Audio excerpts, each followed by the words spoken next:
Estamos de volta com Opinião no Band Cidade. Hoje o Roberto Azevedo está em home office, portanto o contato é pela internet. Roberto Azevedo, muito boa noite. Eu já vou emendar a primeira pergunta, Roberto.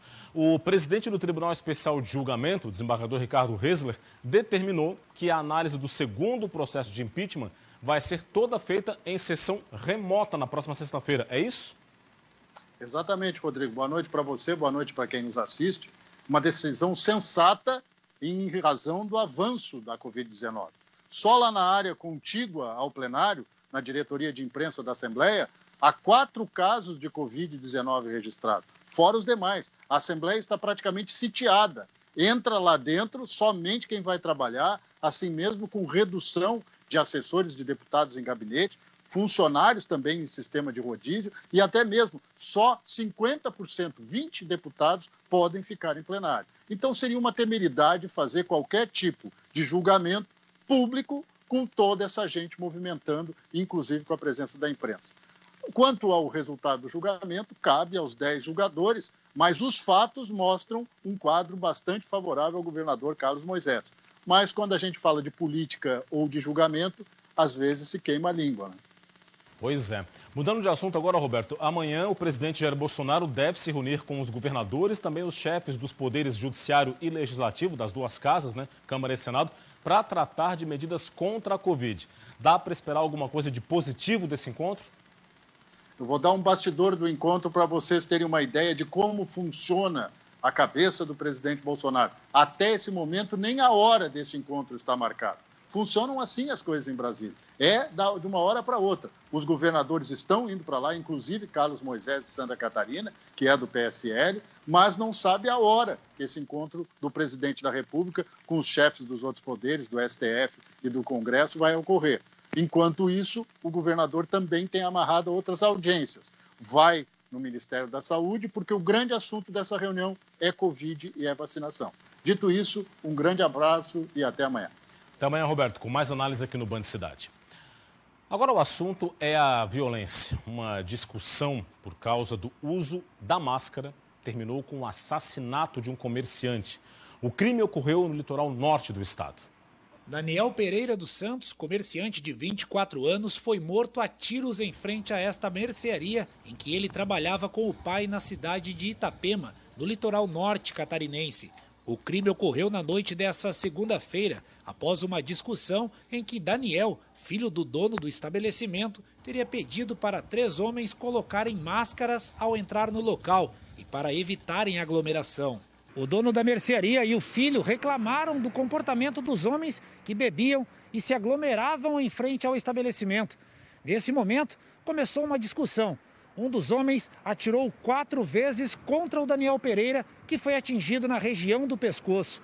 A Polícia Civil investiga o crime e suspeita que foi motivado por causa da falta de uso de máscara. Em razão de uma motivação banal, eis que indivíduos tentariam entrar no supermercado, na mercearia sem máscaras, e isso gerou uma discussão. Logo após, um desses indivíduos provavelmente teria desferido disparos de arma de fogo que culminou na morte desse indivíduo. A Polícia Civil segue a investigação. Os 3 homens fugiram do local do crime. Até agora ninguém foi preso. A arma usada no crime também não foi localizada. Daniel foi assassinado um dia antes da entrada em vigor do decreto estadual, que estabeleceu a aplicação de multa para quem não usar a máscara em ambientes fechados. Pelas novas regras, quem for flagrado sem a máscara vai pagar multa de R$ 500. Em caso de reincidência, o valor vai ser de R$ 1.000. Acho correto porque as pessoas demoram muito para entender a necessidade e a importância da máscara, né? Tá um caos já aqui no Brasil mesmo, então devia ser consciência da pessoa. Não precisaria nem ter um decreto para poder afirmar isso, né? Que é uma forma de nos protegermos e de cada um se proteger assim também, né? Pessoas de baixa renda, deficientes e crianças com menos de 3 anos de idade não vão ser multadas. A medida vale até às 6 horas da manhã do dia 5 de abril. A Polícia Militar Rodoviária apreendeu mais de R$ 1 milhão em mercadorias descaminhadas em Santa Catarina. Foi durante o fim de semana.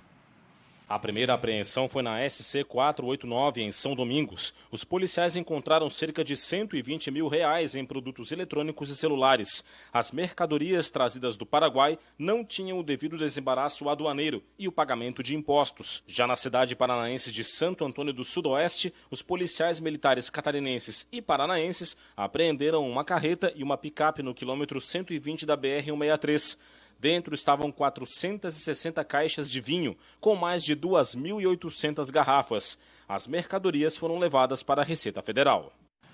Policiais civis de Santa Catarina organizaram um protesto contra o congelamento de salários e chegaram a paralisar as atividades. Agentes da Polícia Civil pararam as atividades durante 1 hora em protesto contra a PEC 186, proposta de emenda à Constituição aprovada na Câmara, que autorizou a retomada do auxílio emergencial, mas em contrapartida congelou a realização de concursos públicos e o reajuste salarial de servidores públicos até 2036.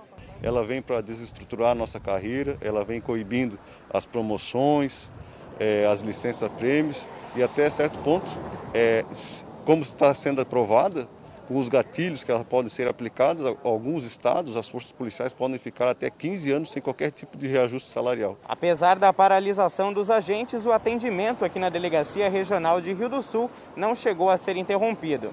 A mobilização faz parte de um movimento nacional dos policiais civis. Em Santa Catarina, a paralisação aconteceu em cerca de 40 delegacias civis e federais espalhadas pelo estado. Essa paralisação é mais num cunho de chamar a atenção, inclusive da sociedade em geral, que nós policiais também combatemos a pandemia.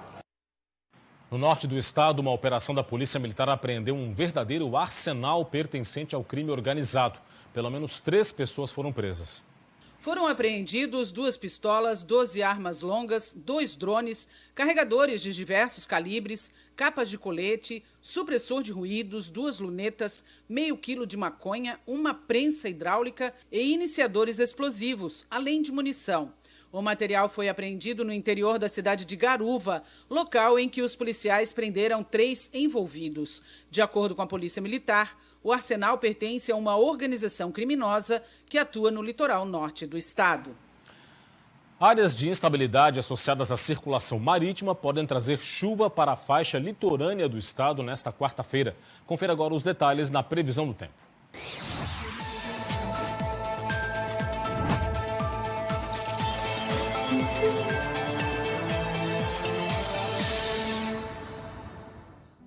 No oeste e no meio-oeste, o dia vai ter predomínio de sol com chance de pancadas de chuva à tarde. Entre a serra e o litoral, mais nuvens com chuva fraca no começo do dia e pancadas de chuva com trovoadas entre a tarde e a noite. As temperaturas vão estar altas, com sensação de ar abafado no litoral e mais alta no oeste. Em Florianópolis, mínima de 23 e máxima de 29 graus. Em Joinville, variação entre 23 e 32. Em Lages, 16 de mínima e 26 de máxima. E em Chapecó, mínima de 20 e máxima de 29 graus.